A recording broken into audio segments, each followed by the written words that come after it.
Recientemente hice mi examen profesional y tuve una experiencia muy interesante con un doctor, el doctor que me evaluó. Creo que esa experiencia me hizo reflexionar mucho acerca de la medicina y cómo se ejerce actualmente. Así que decidí hacer una pequeña entrevista, conversación, más que nada escuchar cómo este doctor piensa, cómo es que él ve la medicina y a qué se dedica un poquito. Es especialista en anestesiología, clínica del dolor y cuidados paliativos. Realizó una maestría en ciencias biológicas y un doctorado en ciencias por parte de la UNAM. Actualmente es coordinador encargado de la maestría de cuidados paliativos que se imparte en la UAPJO. Fue jefe de Departamento de Medicina del Dolor y Cuidados Paliativos del Instituto Nacional de Ciencias Médicas y Nutrición Salvador Subirán, director de Educación e Investigación en Salud de la Unidad Médica de Alta Especialidad, Dr. Victorio de la Fuente Narváez. Es investigador nivel 1 del Sistema Nacional de Investigadores del CONACYT, autor de 148 artículos en revistas indexadas, autor de 16 libros y 78 capítulos en libros de esta especialidad. Es presidente y fundador del Instituto de Medicina del Dolor y Cuidados Paliativos, además de coordinador del Observatorio Mexicano de Cuidados Paliativos. Independientemente de todo su currículum profesional, me llamó mucho la atención su manera de pensar y es por eso que quiero que escuchen esta conversación. Creo que les puede servir de mucho, me parece muy interesante. Suscríbanse para ver en el futuro algunas otras conversaciones, van a ser muy interesantes. Denle me gusta y compártanlo con quien quiera. Sin más preámbulos, les presento al Dr. Uría Guevara López. El día de hoy quiero hablar con usted. Hace poco usted me evaluó en relación a mi examen profesional. Durante la evaluación práctica, me llamó mucho la atención que usted hizo una pregunta sencilla a la paciente, que era ¿cómo está de ánimo? Eso para mí fue algo muy importante porque vi en la expresión de la paciente una empatía, se sintió muy cómoda y diferente conforme creo que ella ha vivido su estancia en un hospital. Es por eso que decidí entrevistarlo, porque creo que con muy pocas interacciones que hemos tenido ha logrado transmitirme mucho. Así que bienvenido. ¿Cómo se siente el día de hoy? No, muchas gracias, muy bien, gracias por la invitación. No, y encantado de poder platicar de esto que hacemos todos los días en el mundo de la medicina. Encantado. Siempre he pensado que ha habido mucho la tendencia de enfrentar la parte técnica con la parte humana de la medicina. ¿Cómo puede un médico o alguna otra persona hacer un balance entre esta tecnificación y la humanización de la medicina? Ok, sí, tienes mucha razón. Fíjate que yo creo que en las últimas 2 décadas ha habido un desarrollo explosivo del área tecnocientífica. En general, en el conocimiento humano, el desarrollo tecnocientífico ha sido sin precedentes. Creo que hemos logrado en 2-3 décadas hacer muchas cosas que no habíamos podido hacer en décadas previas, ¿no? La humanidad dio avances notables en esas 2-3 décadas. Y eso es algo que nos ha llenado de entusiasmo, de mucho orgullo como humanidad, pero también ha traído algunas situaciones que vale la pena reflexionar profundamente. Y una de ellas es que este desarrollo tecnocientífico, cuando no se aquilata en el entorno de la persona humana, es altamente peligroso. Porque yo les he dicho, inclusive por ahí en la presentación de uno de mis libros, mencionaba yo que el desarrollo tecnocientífico nos fue robando en cierta forma la mente, pero también nos fue robando el alma. Y cuando yo mencionaba esto así, como que los interlocutores me decían, ¿cómo está eso, no? No, sí, yo quería decir en forma así general que hay quien ha apostado sobre todo el desarrollo tecnocientífico. Yo, por supuesto, soy un investigador básico que he dedicado mi vida a la ciencia básica y a la práctica clínica, y por supuesto que el método científico es algo fundamental. Pero en ese camino hemos dejado de lado los valores y los principios. Y creo que ese es el equilibrio al que me refiero. Creo que si no sopesamos y no ponemos en su justo valor, en su justa proporción cada cosa, pues lo otro cobra una hegemonía, como es el desarrollo tecnocientífico. Entonces hay ahora quien está apostando a la inteligencia artificial. Hoy día es Sí, claro. el boom, todo el mundo se siente mal si no está metido en inteligencia artificial. Y esto es muy grave porque hemos recibido alertas de personas reflexivas, con reflexión profunda, que nos advierten, dicen, no, la inteligencia artificial sin duda va a traer muchos beneficios. En el área médica va a traer notables beneficios, ya de hecho se están produciendo algunos beneficios. Sin embargo, en ese entusiasmo nadie se preocupó o se está preocupando por ver a qué costo, cuáles van a ser los costos. Porque la inteligencia artificial es una herramienta extraordinaria, pero estaba yo revisando unas notas al respecto anoche justo de un foro europeo muy interesante que analizaba que ahora algunas personas están tratando por inteligencia artificial que grabar las últimas palabras de las personas que están al final de la vida, que están en los últimos días, con el propósito de que un ordenador posteriormente esas mismas palabras, ese mismo tono, esa misma grabación sea usada por los deudos para que sigan platicando con la persona cuando ya haya muerto. Y eso lo puede hacer un ordenador, porque con inteligencia artificial se manejan, se combinan los bytes y todo, y parece que está uno hablando con alguien. Entonces, esto si lo vemos así, dicen, qué interesante poder hablar con los que ya no están, pero ahí llega costo? Una disyuntiva, ¿no? En sentido de, ok, estás hablando con alguien que ya no está, pero ¿es realmente él o es solo una imitación de voz? Y más allá, porque yo diría que tenemos que aceptar como nuevas generaciones y como personas del área de salud que la vida tiene etapas y que la vida en algún momento termina. Y eso hay que aceptarlo. Y entonces, al aceptarlo, tenemos sobrados ejemplos a lo largo de la vida en donde los rituales funerarios significan eso. Hacer un cierre, hacer un hasta aquí, ya se acabó. Ya acabó. Tal vez haya otra dimensión en su pensamiento, en sus creencias, que es muy respetable, pero la vida biológica empieza con el nacimiento y termina con la muerte. Y eso hay que aceptarlo, porque la aceptación es la primera etapa para poder elaborar un duelo biológico, fisiológico. Porque entonces ahora vemos duelos patológicos de personas que siguen hablando y le siguen poniendo el lugar al fallecido en la mesa. Sí, claro. Y esto no es nada saludable. Entonces es parte, ¿no? Puse este ejemplo, pero bueno, es algo que parece irreal, pero ya está. Hay personas que dicen, no, yo sí quiero grabarlo para después seguir platicando con él como si estuviera vivo. No, ya déjalo morir, ya se murió.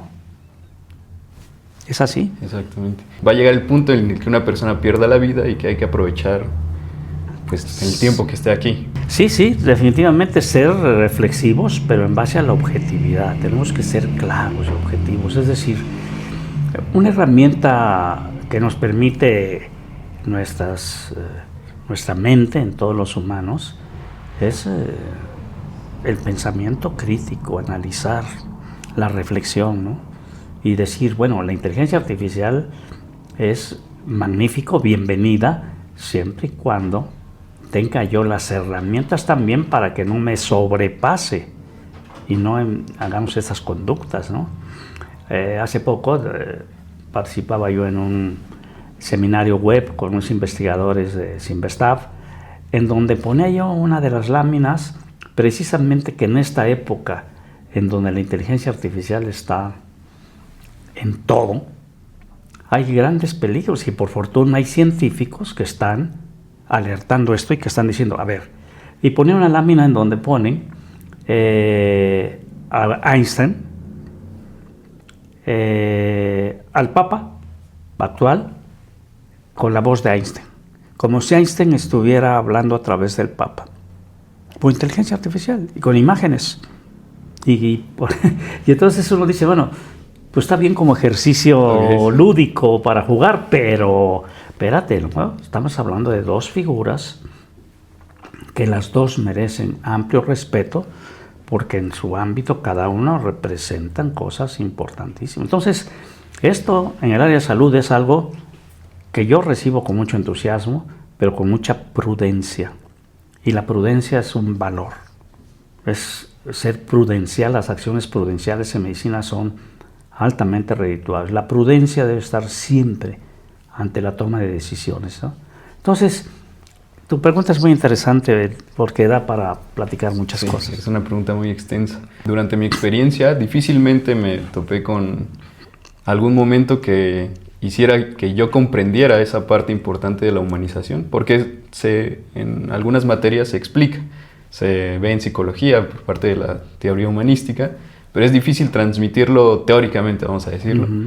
Entonces, ¿usted cree que eso en algún momento pueda ser factible transmitirlo? ¿O qué propondría usted para que una persona como un médico pueda entenderlo durante su formación?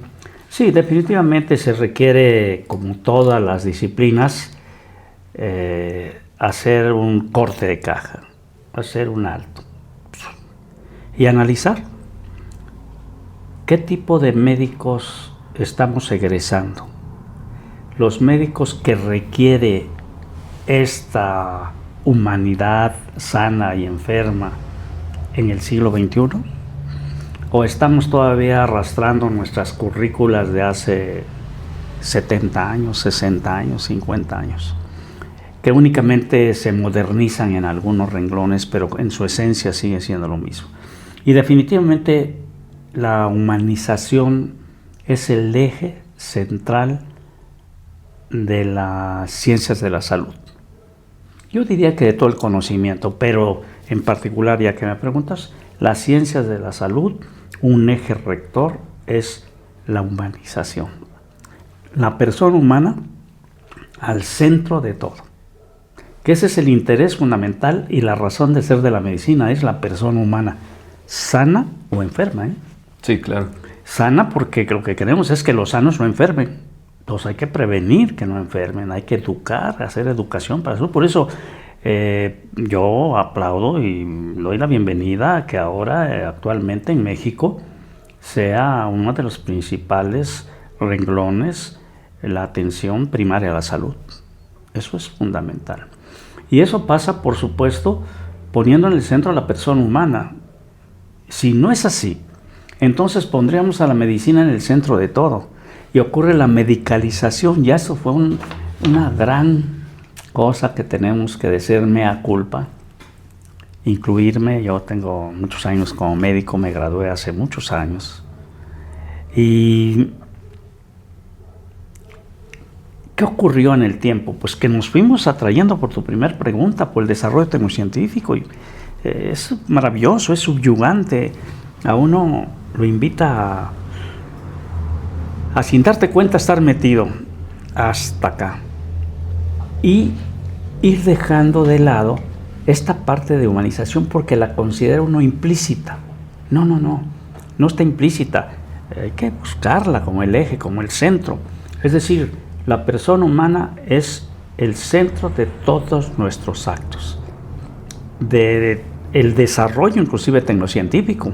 Si no es así, entonces, ¿para qué es el desarrollo tecnocientífico? ¿Para qué se hace? ¿Para qué se hace? Entonces, bueno, es que ahora se está usufructuando por sectores muy poderosos que están manejando la inteligencia artificial. No somos los médicos. Son las grandes empresas y las transnacionales que están incluyendo, investigando, generando algoritmos basados en mentiras que las hacen ver como verdades, y bots que las reproducen, y a base de reproducirlas, basadas en grandes capitales, pues las personas empiezan a creerlas. Y tú de repente dices, caray, esto lo vi por ahí, revisé en internet, vi en un chat, vi en un meme. A ver, ¿y quién lo hizo?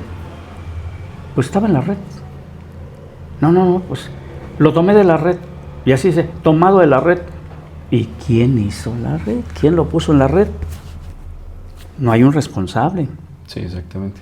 Entonces, fíjate que esto nos lleva a tu planteamiento. Sí, tenemos que partir de una reflexión profunda de qué estamos haciendo, qué hemos hecho bien, que, insisto, hemos hecho muchas cosas bien, pero qué nos está faltando y qué no hemos hecho bien para hacerlo mejor. Y preguntarnos, a ver, este algoritmo que me dice que tú, que eres diabético, que tienes tanto de glicemia y que ayer tuviste tanto, debes usar tal cosa, y tú lo buscas en una tableta o en un celular o en un ordenador y te dice, haga esto. ¿Y quién hizo ese algoritmo? No, es que lo hicieron en el hospital. Sí, de veras, a ver, hospital fulano, ustedes hicieron este algoritmo. No, nosotros no. Esto es lo que está ocurriendo. Entonces, esto para los jóvenes, y no jóvenes, es importantísimo. Es decir, sí, ser reflexivos y críticos sobre lo que vemos. ¿Qué estoy leyendo? ¿Qué me están leyendo? ¿Qué le está llegando a mis hijos? Que ellos lo creen y le creen más a esto que lo que yo les puedo decir. Y no porque yo tenga la verdad, no. Es que al menos es una opinión que se considere con otras opiniones. Yo sí les pregunto, oye, ¿y dónde lo leíste? En un artículo. ¿Y cuál artículo? Bueno, pues apareció allí en Google. Ah, muy bien. ¿Y quién lo firma? No venía. Pues si no venía, yo que tú lo desechaba y buscaba uno que vea, que diga quién es el responsable o los responsables y lo que hicieron ellos, en qué universidad lo hicieron, con qué cuidados éticos. Y ahora sí, vamos a creerle porque es una evidencia de un papel importante científico.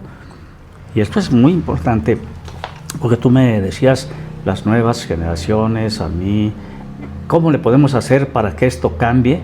Esto, hacer que seamos un pensamiento crítico en los alumnos desde el primer año.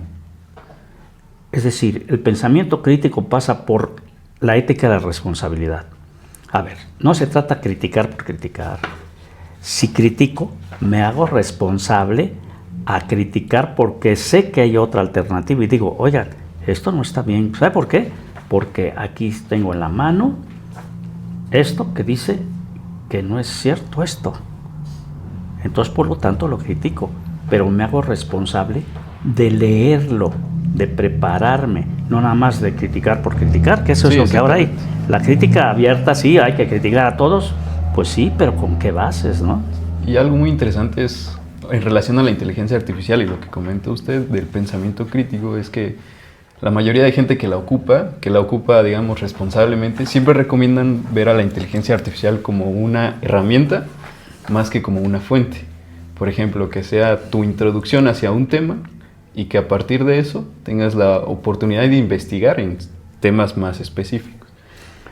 Sí, yo creo que los humanos tenemos esa posibilidad. Mira, tenemos una inteligencia natural, hombre.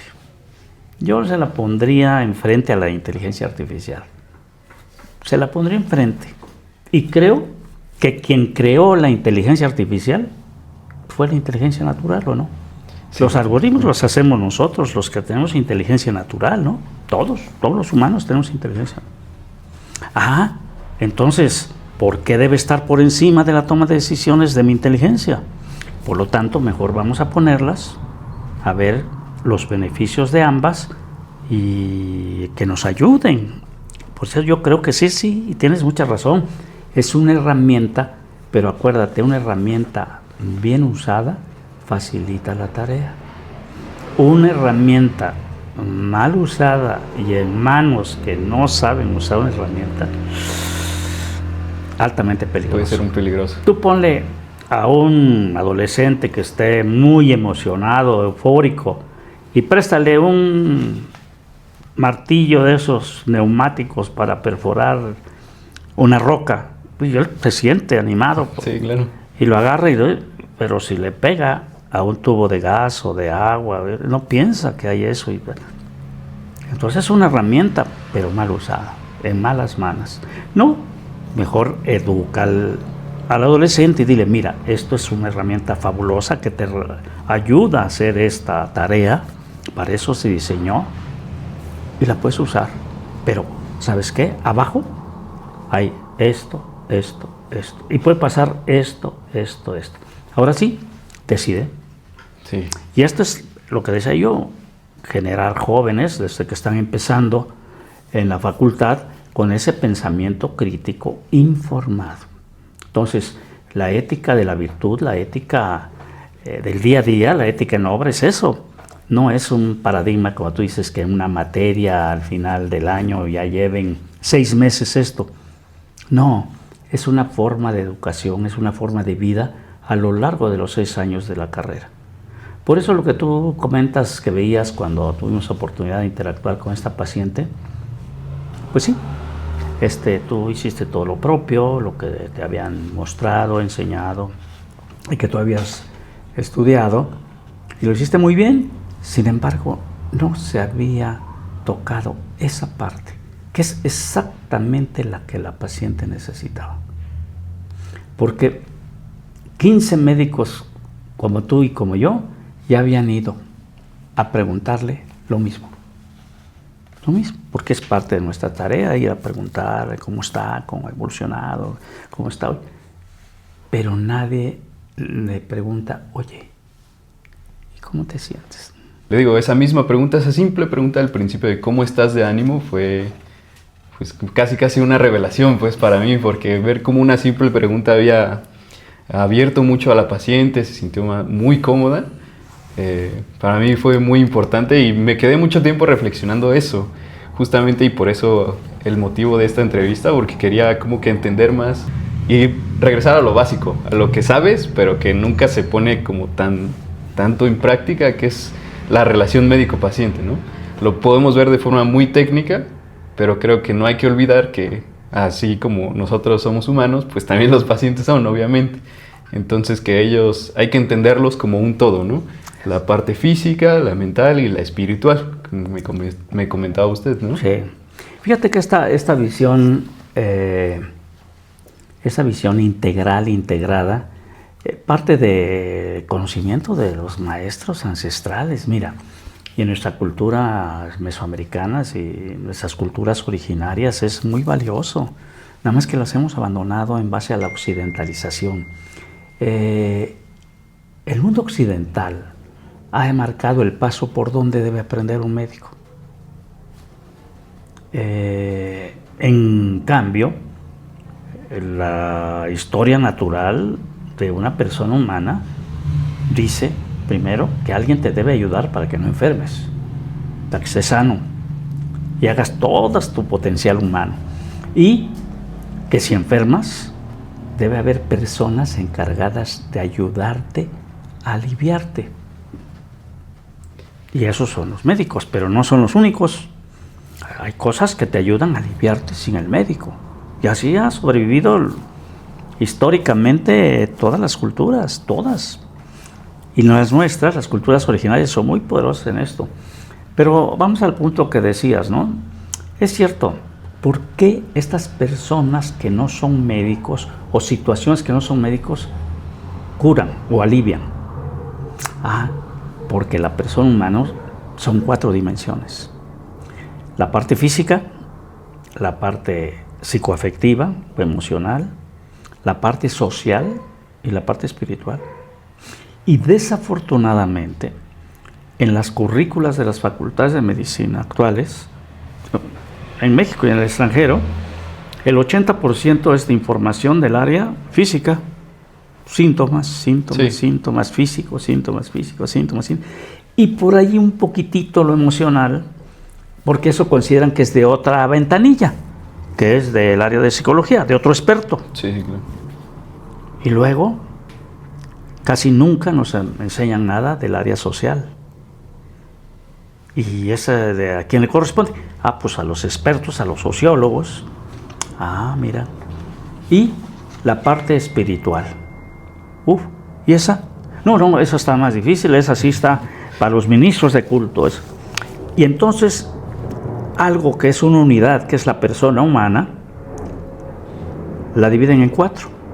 Entonces a los médicos te dan un cachito, una tareita a lo físico, y por eso se dedican a estudiar puros órganos, puros síntomas. Y eso se vuelve importante. Y el centro, ¿qué tiene? Es un síndrome tal. Ah, okay. O tiene tal síntoma, doctor. Ok. Ah, no, espérame, pero esa persona, cuando tiene un trastorno físico, afecta a lo psicoafectivo. Cuando uno se enferma, simplemente te duele la cabeza, eres otro. Sí. Te sientes pésimo. Lo que veías bonito ya no está bonito. Lo que veías hermosísimo y que tenías muchas ganas, no, espérame, me duele la cabeza, no quiero nada. No quiero salir. ¿Cómo? Pero, sí, y entonces por lo tanto ya no me siento bien. El área afectiva, o sea, lo físico afecta a lo afectivo, pero no solamente eso, afecta a lo social. Porque tú dices, no, pues ya no. Oye, pero es para una reunión en tu honor, mira, que es, no, yo me siento muy mal, yo no voy. Te empiezas a aislar. Y entonces, ese aislamiento te genera más malestar psicoafectivo y más malestar físico, u otras alteraciones físicas. Y luego, eso te afecta en tu forma de ver la vida. La parte espiritual, que es esa, ¿no? Esa belleza que ves en la flor y que lo disfruta y que te pone así la piel chinita de ver una sonrisa de un niño, una cosa bella, una montaña, un río, una flor. Eso. Y más allá de todo lo que implica la parte espiritual de la persona. ¿Qué implica el que tú puedas apreciar una obra de arte al límite, ¿no? Y que te sientas extraordinario? Eso es espiritualidad, no necesariamente la religiosidad, que también es una parte de la espiritualidad. Pero hay personas que no son religiosas, son enormemente espirituales. ¿Puedo concluir entonces que entendiendo a una persona con esas 4 áreas, si hace una buena relación en base a, tomando en cuenta lo psicoafectivo y lo social, puede incluso favorecer, ¿no?, a nuestra labor como médicos? Así es. ¿Has oído eso de que dicen, ay doctor, nada más lo veo y ya se me quita todo? Ya me siento bien. Es más, ya me curé. Así, tan así. Sí. No, pues soy muy bueno, ¿no? Exacto, es eso. Es cómo ves, cómo miras a la persona, cómo te diriges a ella, cuál es tu postura. Lo que tú viste en el hospital, una pregunta nada más. Y esa paciente estaba dada para poder platicar, decir, a partir de ahí, de esa pregunta. Porque no fue una pregunta así técnica en donde uno con la ceja levantada y en una figura muy arrogante, ¿no? Entendiendo que el acto médico, como decía Pellegrino, es un acto profundo de confianza bidireccional. Es confianza. Si tú no le tienes confianza a alguien, siempre estarás receptivo. Si yo no tuviera confianza, yo no me sentaría tan cerca. No, pero entonces hay confianza, entonces bidireccional. Tú harías lo mismo, te alejarías. Igual los pacientes, entonces hay que hacer una relación basada en la confianza, donde no haya quien esté por encima del otro. Y desafortunadamente en la medicina, no siempre, pero muchos colegas están así, son muy arrogantes y entonces ven al paciente como que es el malo, el enfermo, el que tiene que. No, espérame, es que yo vengo a verte porque tú eres depositario del conocimiento. Por eso te tengo confianza, porque tú tienes eso poderosísimo que se llama conocimiento. Lo adquiriste a lo largo de 6 años, un gran trabajo que has hecho y muchos otros después de terminar. Y a cambio de eso, yo te ofrezco mi confianza para que mi vida en tus manos. Porque tú eres una persona que te esforzaste para eso. No hay otro. Te llamas médico y eso es lo que haces.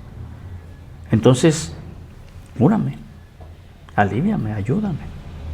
Y entonces te doy mi confianza. Por eso digo, me doy, te das. Y entonces, ¿qué resisto a cambio? Qué valioso lo que están poniendo en mis manos. la vida. Sí. Pero además la posibilidad de que yo ayude, que dé un servicio. Entonces, servir ennoblece a las personas. O sea, si a mí me dicen, es que me dio un excelente servicio este doctor, sí, porque eso es lo que soy. Soy un servidor, hago un servicio médico. En cambio, si yo digo, no, yo voy a otorgar la vida y la salud, no, pues eso es una arrogancia absoluta, y eso va en contra de esto. Entonces, yo tengo que estar en armonía, mi dimensión, las 4 áreas mías, porque soy persona humana, enfrente a otra persona humana. Entonces, ¿cómo vamos a hablar de igual a igual?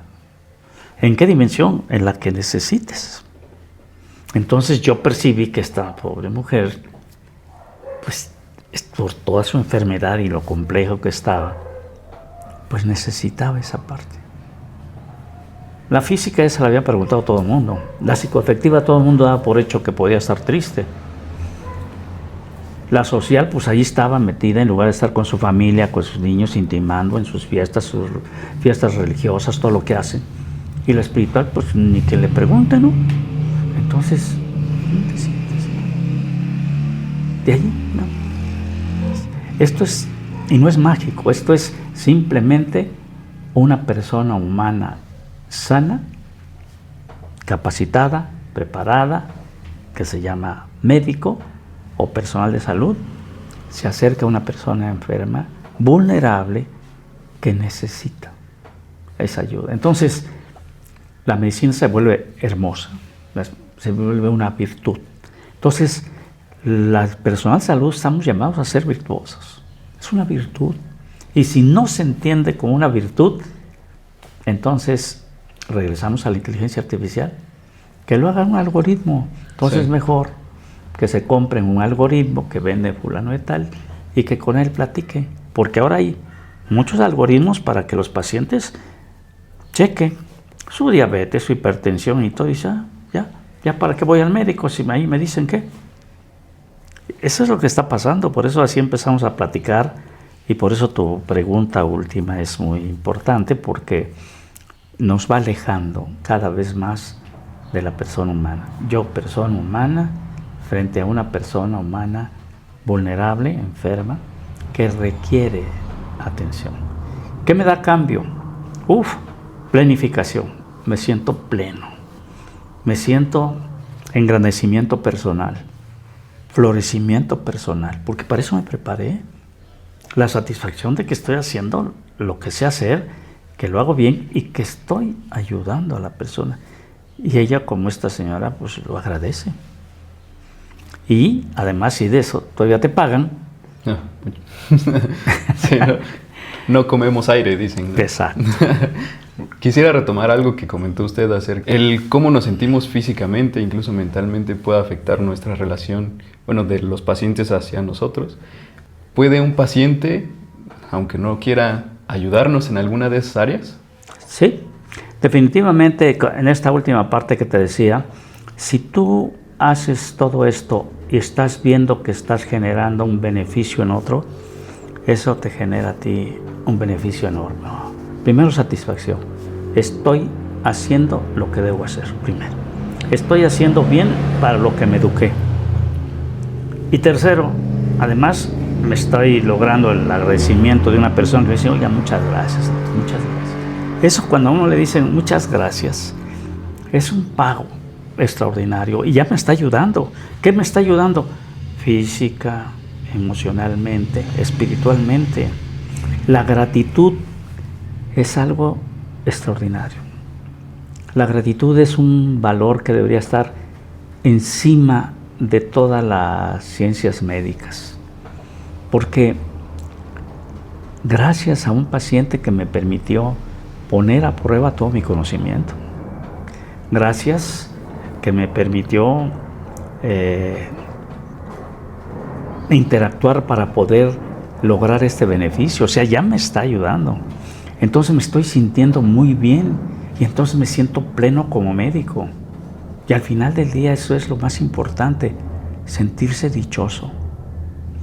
Nadie es dichoso si no siente paz, si no siente gratitud y no siente respeto. A lo mejor dice, no, yo me la paso a todo dar, pero pregúntale, ¿eres dichoso? ¿Tienes esa paz en tu corazón que te permite ser radiante, que cuando te van te dicen, híjole, ese doctor, ¿quién es? ¿No? Yo quiero platicar con él. Así como tú te sentiste atraído por estos temas y platicar, eso es lo que estamos haciendo ahora.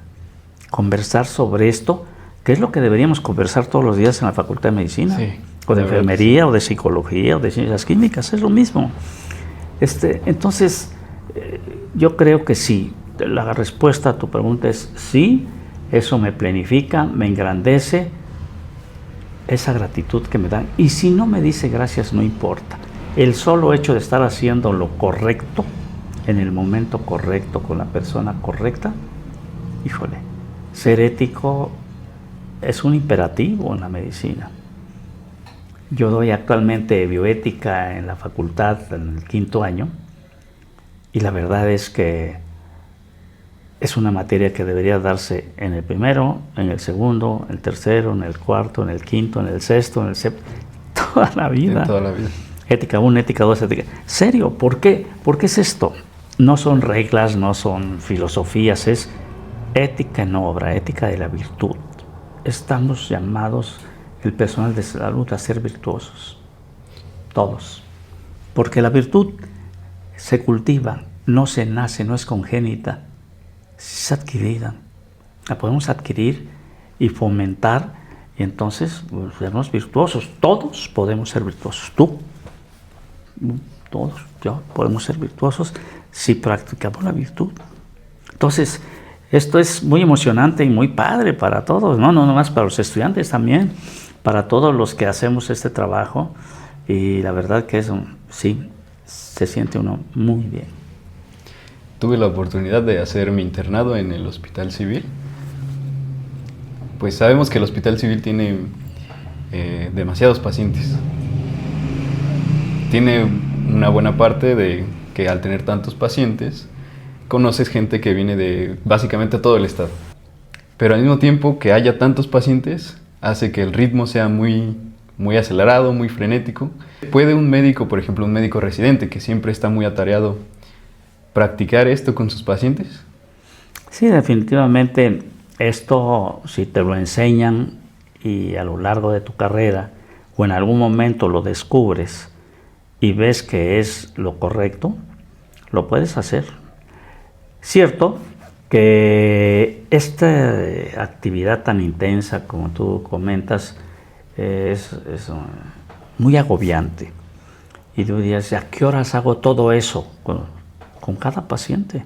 No necesitas sentarte a platicar 10 horas con el paciente. Tú te sientas.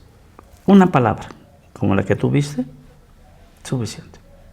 Pero esa palabra va acompañada de un gesto, de una actitud, de un momento, de una voz adecuada en el momento preciso.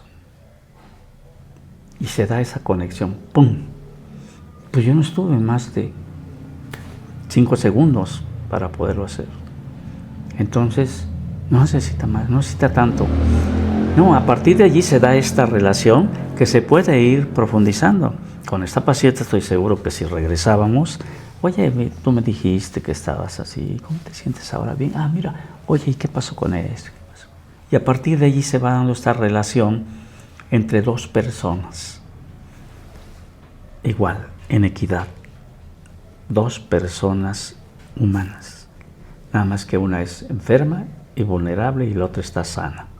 O bueno, medio sano los médicos, ¿no? Entonces, y cuando se da eso hace cuenta que alrededor hay un halo de eso es la medicina. Esa es la verdadera esencia de la medicina. Y eso es lo que decía yo al principio, que eso no lo puede ser la inteligencia artificial. ¿Qué algoritmo te puede generar eso? No, hombre, eso es más pasas. Imita la voz de la paciente, la pones y hace un diálogo con el médico y lo pones ahí como que estuviera hablando con su médico. Digo, no dudo que tenga beneficios, ya insisto. Pero la inteligencia natural es la que creó la inteligencia artificial. Y todo lo que va por venir, ¿quién lo hizo? La persona humana, tú, los humanos.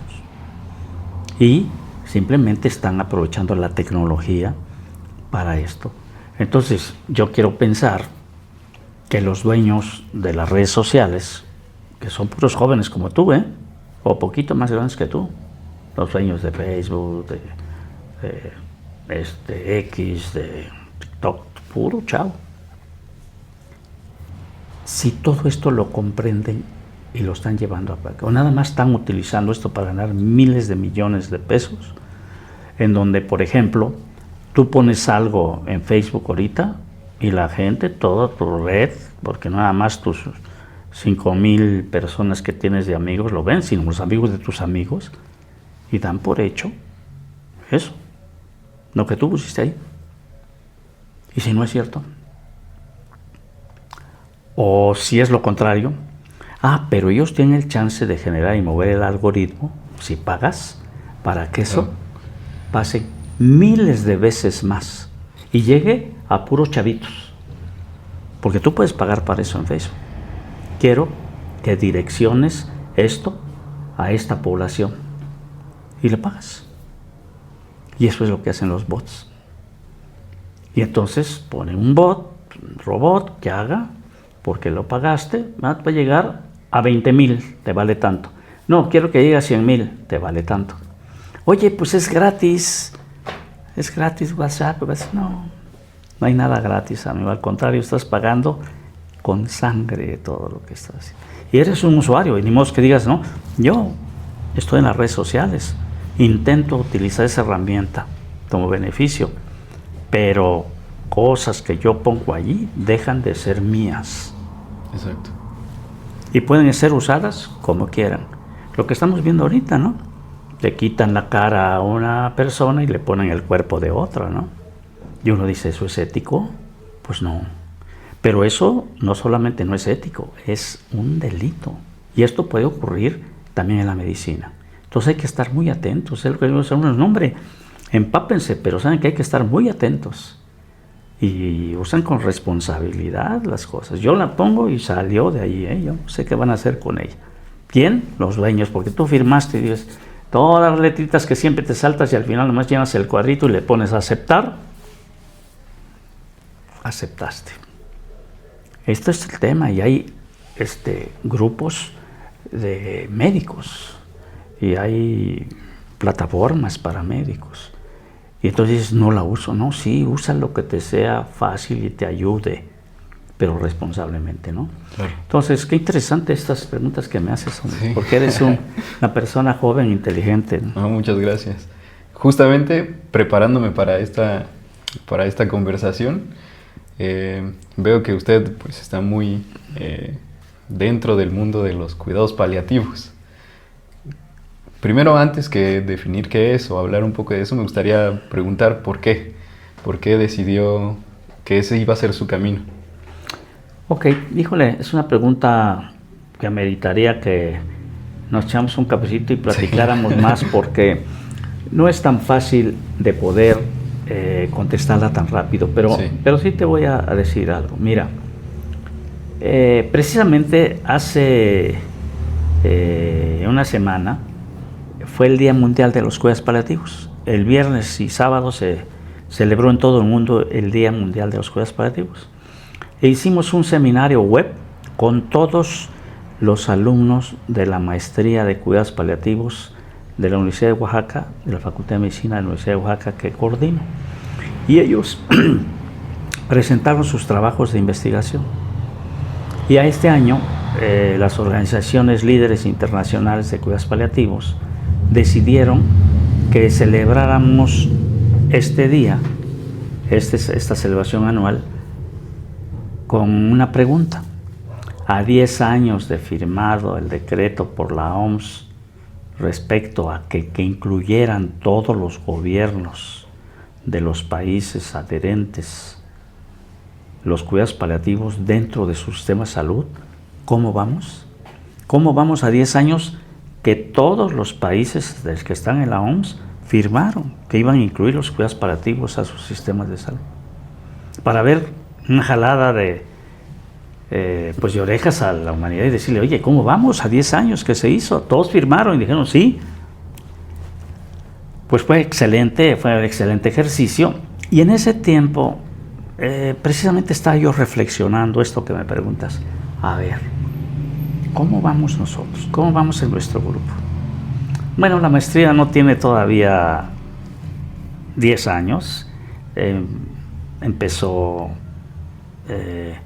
justo antes de la pandemia, un año antes. Estamos en la 6ª generación, va a empezar la 6ª generación. Pero ya hicimos un stop y dijimos, ¿cómo vamos en uno de los 6 indicadores que la OMS dijo que eran los que podían medir cómo van los cuidados paliativos en los países? Y uno de ellos es la investigación. Entonces, por eso, todos presentaron sus avances de sus proyectos de investigación. Todos los alumnos. Ok. Y con ese motivo, estaba yo reflexionando eso que me dijiste. ¿Cómo es que llegué a este tema, a este punto de la medicina? Y te contesto que no hubo mejor cosa y decisión que haya yo tomado que esto. Obviamente es el producto de la madurez profesional, pero no solo eso, va más allá. Y tiene que ver con todo lo que platicamos al inicio. Pero te diría yo que mi formación ha sido, pues, no muy diferente a la de muchos otros colegas. Hice mi licenciatura aquí en la Universidad Autónoma Benito Juárez de Oaxaca. Yo egresé en 1972 de la facultad, o sea, hace muchísimos años. Y hice mi servicio social y terminando me fui. Me fui y no sabía dónde. Me fui. Y me fui 40 años. ¿Y a qué? A esto. A precisamente encontrar el camino, la formación, la madurez profesional y humana que requerimos para ser felices. Para eso, para ser dichoso. Ay, ¿no podía hacer gas? Claro, pues aquí estoy. Pero, ¿qué había que hacer en el camino? Pues, primero, aprender mucho en todos sentidos, no solamente en medicina, aprender como persona. Era yo un joven, estaba yo muy joven. Y la verdad no teníamos plata en familia, no teníamos forma de buscar, ir a inscribirse en una universidad, en una especialidad que en otro país, etcétera. Y entonces, pues decidí recorrer el camino que recorremos todos los médicos en México. Hacer los exámenes, hacer el internado rotatorio que se hacía antes, después de que titulabas hacías un año más, se llamaba internado rotatorio de posgrado, antes de hacer la especialidad, obligatorio si no hacía la especialidad, entonces eran 3 años, ese y 2 más para la especialidad. Y entonces decidí, pues, irme de la ciudad, me fui a lugares muy remotos de la ciudad y me fui a la frontera norte, me fui al área de Nogales, Sonora, luego a Nogales, Arizona, al americano, en un contexto de dificultades sociológicas, porque como dirigente estudiantil yo era consejero alumno de la Facultad de Medicina y me tocó el movimiento 68, 71. Todo eso te va marcando, te va delineando, te va diciendo por dónde. Y te va nutriendo también de todas esas experiencias favorables y no favorables, pero que te van haciendo, acrisolando quien un día vas a ser, ¿no? Y entonces, siempre con el anhelo de estar con la familia, estar aquí, cerca, verlos, ¿no? Y cuando tú te vas, no siempre es tan fácil regresar, sobre todo cuando no tienes dinero. Y pues estando tan lejos estaba difícil, y en ese tiempo no era tan fácil. Y bueno, así me fui, y de repente pues cuando ya pasaron todos esos tiempos difíciles, represivos del área por ideales políticos, pues hubo oportunidad de retornar y entonces hice la especialidad de anestesiología. Me gustó muchísimo porque había anestesiólogos brillantes en la Unión Americana que eran unas cosas extraordinarias y yo quiero ser de esos. Y no me equivoqué porque es una cosa extraordinaria esa área. Y allí me desarrollé profesionalmente y terminando esto, pues ingresé a hacer una maestría en la universidad al área de neurociencias. Entonces pero no en medicina, sino en biología, entonces yo me hice biólogo y hice mi maestría en biología celular y en el área de neurociencias, estudiando sueño.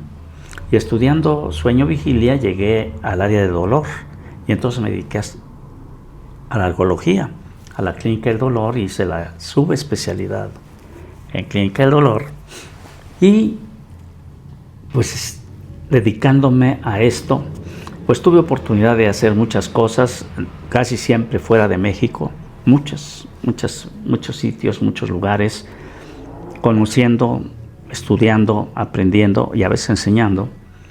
Y este mismo campo tan nuevo, tan novedoso en la medicina me hizo ir a muchas universidades, a muchos lugares, como profesor invitado, a presentar trabajos de investigación en muchas partes del mundo y conocer muchos sitios, muchos. Y hacer estancias, estar largos periodos en el extranjero, en diferentes países. Y todo esto va sumando, va apoyando esto. Y el estar viendo pacientes con dolor crónico y con dolor de difícil control, muchos de estos pacientes eran no curables. Entonces, pues me di cuenta que no solamente estos pacientes tienen un solo síntoma, el dolor, sino que tenían trastornos digestivos, respiratorios, renales, cardiovasculares, etcétera, etcétera. Entonces, que había que atenderlos. Y eso, pues entonces allá por los finales de los 80s, estaba llegando a México un movimiento de los cuidados paliativos latinoamericanos que habíamos estado escuchando en Europa. Y dije, pues hay que desarrollar esto. Entonces empezamos a hacer un movimiento latinoamericano y entre ellos México. Y así me fui adentrando en esto. Y por fortuna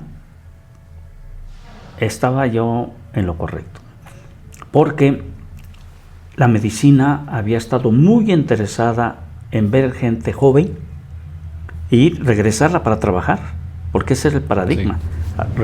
Recupéralo, rehabilítalo y que regrese a la chamba, como si hubiéramos nacido nada más para chambear. No, espérame, para que regrese a la vida, que regrese a vivir, para que regrese a ser persona. ¿Y eso cómo se obtiene? Pues tienes que ayudarlo con todos sus síntomas. Y entonces allí identifiqué todo esto que te comento, de que la persona humana es mucho más que el cuerpo. Y que en estas personas, y que en estas circunstancias, cuando tienes enfermedades no curables, o que estás al final de la vida, pues no los atendían los médicos. Porque casi todo el mundo se va haciendo un lado, ya no hay nada que hacer, lléveselo a su casa, y lléveselo a su casa como ¿para qué?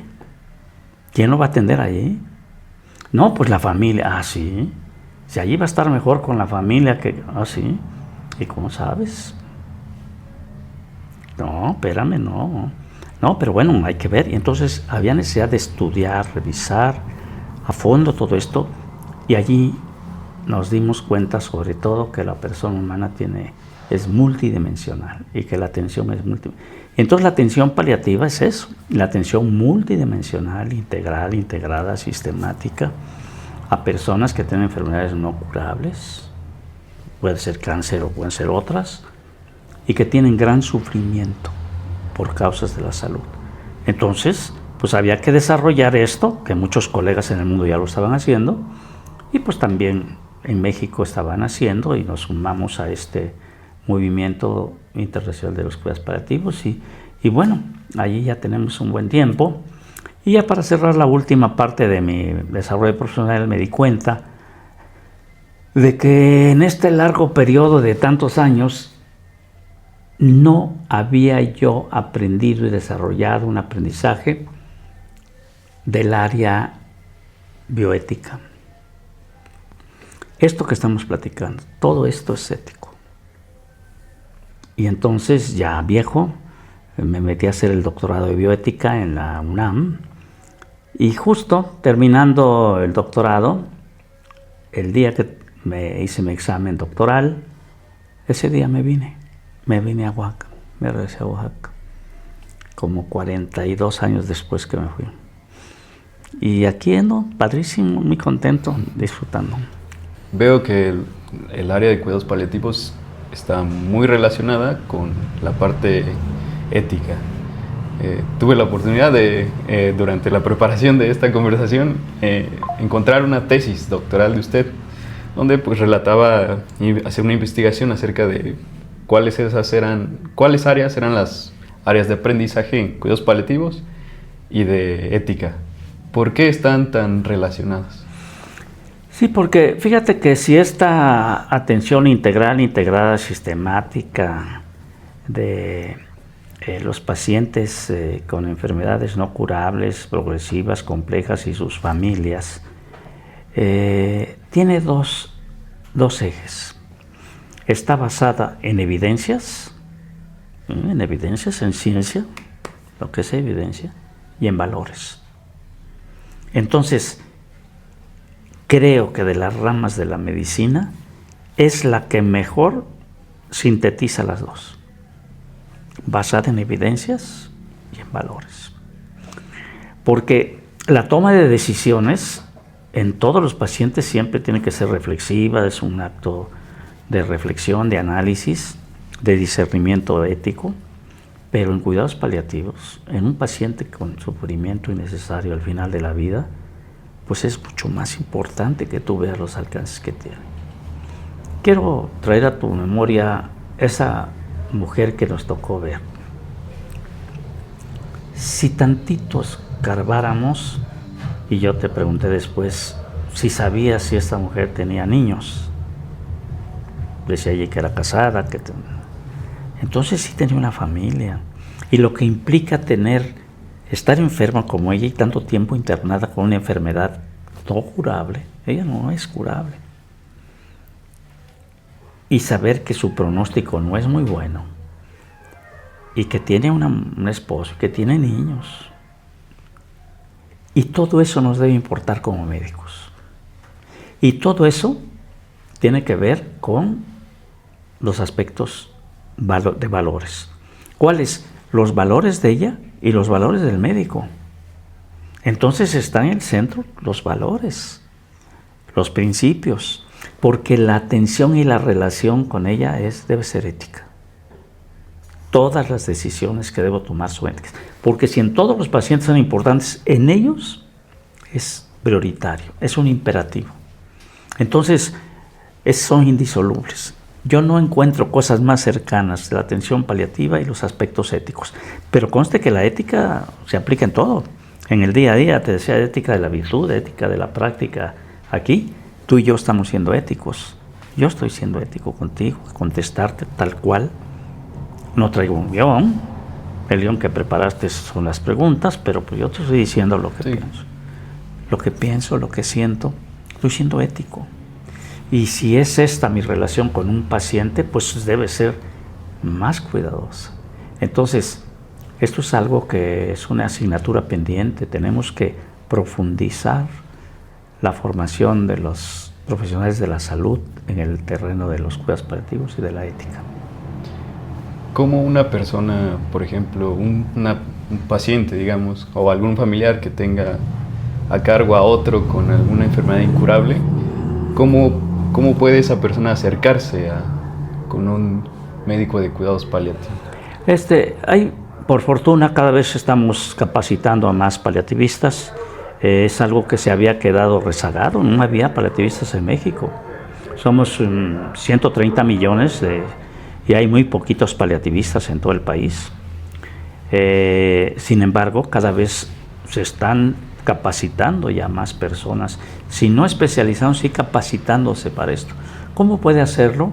Existen ya personas que tienen esta capacitación, hay un directorio, de hecho fundamos el año pasado un Observatorio Nacional de Cuidados Paliativos, que es un directorio de alrededor de 160 profesionales que están especializados en esto. O sea, son en todo el país, de toda la República. Y por supuesto en Oaxaca hay personas dedicadas a esto. Pero también hay personas no especializadas, capacitadas, que pueden hacerlo. Entonces, acudiendo a estos directorios, a esta parte, recién publicamos el Atlas Mexicano de los Cuidados Paliativos, la primera edición del Atlas, para retratar, digamos, de alguna manera, cómo están los cuidados paliativos en todo el país. Es el primero edición, nunca se había hecho uno. Y yo digo, ¿por qué no habíamos hecho uno? ¿Por qué no nos habíamos interesado en ver cómo están los cuidados paliativos en México? Hay un Atlas mundial, hay un Atlas latinoamericano y no había un Atlas mexicano. Bueno, ya sacamos la primera edición, vamos a empezar a trabajar el año que entra, en el 25, la segunda edición. Es un trabajo exhaustivo que nos lleva un par de años. Pero bueno, con la idea de que todo mundo, eso está en la red, es gratuito, lo ven y ven cómo están los paliativos en Campeche, en Sonora, en Oaxaca, en Veracruz.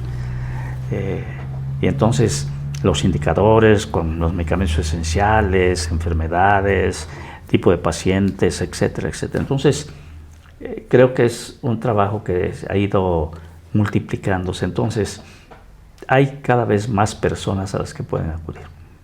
¿Podría darnos algunas características que deban tener algunos pacientes para...? Sí, son pacientes que tengan enfermedades no curables, progresivas, complejas, porque las pacientes curables pueden curarlo cualquier otro médico. Ellas no se pueden curar, pero se les puede paliar, se les puede acompañar a lo largo de todos sus padecimientos. Pacientes con enfermedades renales no trasplantables, enfermedades hepáticas no trasplantables, cardiovasculares no trasplantables, demencia senil, cáncer y muchas otras enfermedades, comorbilidades, pacientes crónicos que tengan enfermedades complejas que requieran este tipo de atención y acompañamiento. Entonces es muy amplio, cada crecido más. ¿En qué momento una persona un médico puede catalogar como a una persona con una enfermedad no curable, por ejemplo? Bueno, por definición mira, es muy sencillo. ¿Qué se cura en medicina? Todas las enfermedades infecciosas. El médico las cura, le da un medicamento, un tratamiento de 8, 10 días, 15, se acabó. Esas son curables y de esas hay muchas. Las enfermedades quirúrgicas son curables. Tiene una apendicitis, la operas, va a su casa. Una colicitis, ¿verdad? Pero las enfermedades crónicas que no se curan, son crónicas por definición, pero que se hacen complejas. ¿Qué quiere decir esto? Que tienen una gran repercusión sobre los aparatos y sistemas, que afecta a las 4 dimensiones que estuvimos hablando. Pues estos pacientes requieren una atención, hay que ir paliando sus síntomas. Y los médicos tienen que capacitarse en paliar, porque lo que hacen es, no, ya no podemos hacer nada, no se puede curar, váyase. No, pues por eso queremos que más personas estén capacitadas. Entonces, la respuesta es, hay que capacitar a los médicos para que hagan esta chamba. No es cosa de especialistas, es cosa de todos. La medicina de cuidados paliativos está muy asociada a la pérdida de la vida. ¿Cuál es el principal problema ético que puede generar? Mira, primero diría que sí está relacionado, pero no son los únicos pacientes. Ya dijimos que todos los pacientes, aunque no estén al final de la vida, pueden ser atendidos por paliativistas que tengan estas características, que no sean curables, que tengan enfermedades como las que comentamos. Pero si fuera el caso de pacientes que están al final de la vida, pues estos pacientes requieren sobre todo una atención más humana, más cercana. Lo que estuvimos hablando cuando empezó la conversación, la humanización, es donde realmente puedes tú ver, si tú puedes realmente estar frente a una persona que aparte de tener todo lo que ya platicamos, sabe que pronto se va a morir. ¿Cómo vas a actuar tú como médico ante eso? No, pero es que a mí me contaron que yo estaba hecho para curar. Sí, bueno, pero ahora también te estoy diciendo que necesitan estar para estas circunstancias. Y en este estado tan especial que tú comentas al final de la vida, en los últimos días, se presentan dilemas éticos. Y entonces, ¿qué se le puede presentar a un médico? Un dilema ético. ¿Hago esto o no lo hago? ¿Tomo esta decisión o no la tomo? Entonces, se te presentan dilemas éticos. Y allí está la ética y es donde tú tienes que tomar una decisión. Encontraba dentro de estos dilemas éticos uno que me llamó mucho la atención, que es la obstinación médica. En efecto, una preocupación que hay actualmente en estos pacientes que están en los últimos días es la obstinación terapéutica.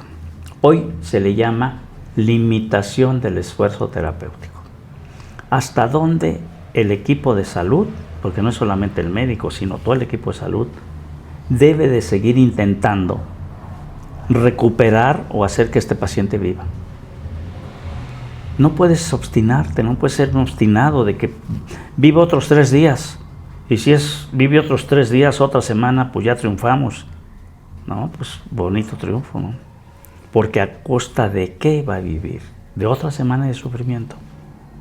Entonces fíjate cómo regresamos al punto de ser reflexivos, decir, a ver, ¿hasta dónde podemos, el equipo de salud, hacer algo que beneficie en la condición de vida de este paciente?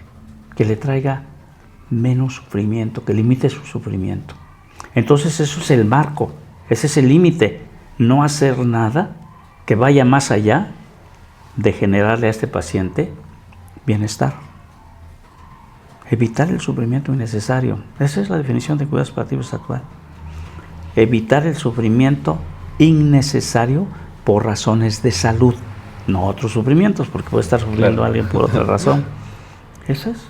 Por lo tanto, requiere ayuda.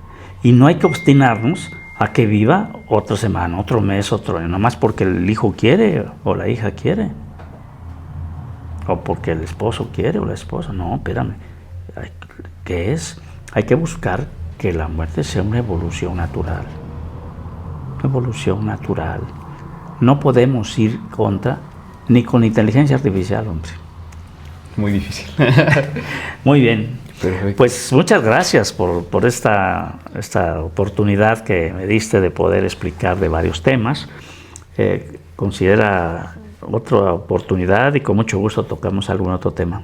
Muchas gracias por esta oportunidad. Yo creo que todo esto de lo que hablamos va a servir para todo el que lo escuche, no solamente médicos o estudiantes de medicina. Yo encantado, un saludo a todos los escuchantes de este canal y esperemos que sus comentarios y con mucho gusto los contestaremos si es el caso.